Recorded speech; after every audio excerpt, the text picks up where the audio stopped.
Welcome to ইংলিফাই tense সিরিজে আজ আমাদের আলোচনার বিষয় ফাস্ট পারফেক্ট। আপনাদের হয়তো ফাস্ট পারফেক্ট নিয়ে অনেক কনফিউশন রয়েছে। আমি আশাবাদী আজকের এই লেসনটি সম্পূর্ণ দেখার পর আপনার আর কোনো কনফিউশন থাকবে না। ফর্ম বা গঠন, আগে জেনে নিই কিভাবে একটি ফাস্ট পারফেক্ট বাক্য গঠিত হয়। সাবজেক্ট মানে হলো কর্তা, বাক্য যাকে উদ্দেশ্য করে গঠিত অথবা বাক্যে যে কাজ করছে তাকেই বলা হয় সাবজেক্ট। হ্যাড, একে বলা হয় অক্সিলিয়ারি ভার্ব বা হেল্পিং ভার্ব। এটি হ্যাভ বা হ্যাজ এর first form plus verb V3 মানে হলো ভার্বের ফার্স্ট পার্টিসিপল ফর্ম। আমি আমার প্রেজেন্ট পারফেক্টের লেসনে আপনাদেরকে একটি চার্টের মাধ্যমে দেখিয়েছিলাম কিভাবে ভার্বের ফার্স্ট পার্টিসিপল ফর্ম গঠিত হয়, ওই অংশে গিয়ে অবশ্যই দেখে নেবেন। প্লাস অবজেক্ট, অবজেক্ট মানে হলো কর্ম, সাবজেক্ট বা কর্তা যাকে উদ্দেশ্য করে কাজ করছে তাকেই বলা হয় অবজেক্ট। জেনে নিই ফার্স্ট পারফেক্টের কয় ধরনের ব্যবহার রয়েছে। চিন্তার কোনো কারণে এর শুধুমাত্র এক ধরনেরই ব্যবহার হয়ে থাকে।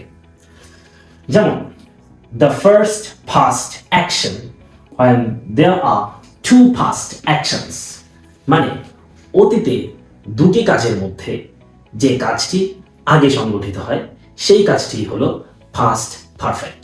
মানে আপনি যখন বাক্যে ব্যবহার করবেন আপনার ফার্স্ট পারফেক্টের রুলস অনুযায়ী আপনার যেটি প্রথম সংগঠিত হয়েছে সেটিতেই ব্যবহার করতে হবে। আসুন উদাহরণের মাধ্যমে আরো বেশি ক্লিয়ার হয়ে নেই। যেমন নয়ন রাশড টু তারেক রহমান, নয়ন তারেক রহমানের দিকে দৌড়ে গেল, মানে তারেক রহমানের কাছে দৌড়ে গেল।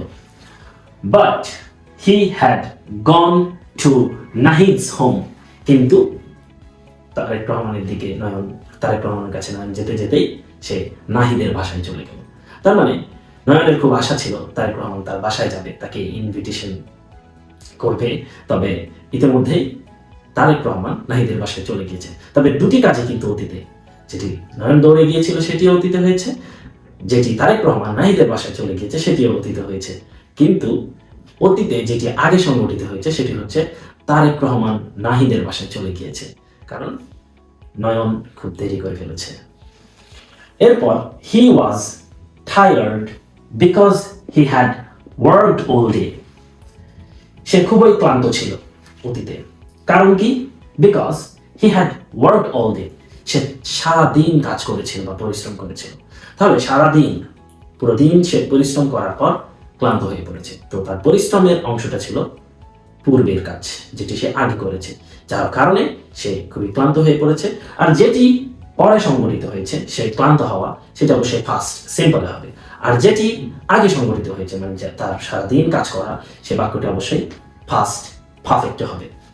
এরপর Wahid had put on his uniform before he went to school, মানে ওয়াহিদ স্কুলে যাওয়ার পূর্বে তার ইউনিফর্ম পরিধান করেছিল।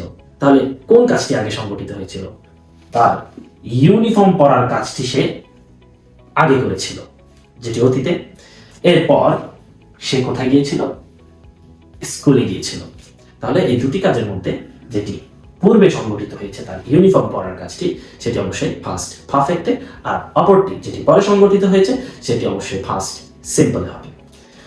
আরো একটি উদাহরণ, the boy looked very familiar, ছেলেটি দেখতে খুবই পরিচিত। তাহলে এরপরে কি? I had seen him before, আমি তাকে কোথাও দেখেছি বা আগে কোথাও দেখেছি।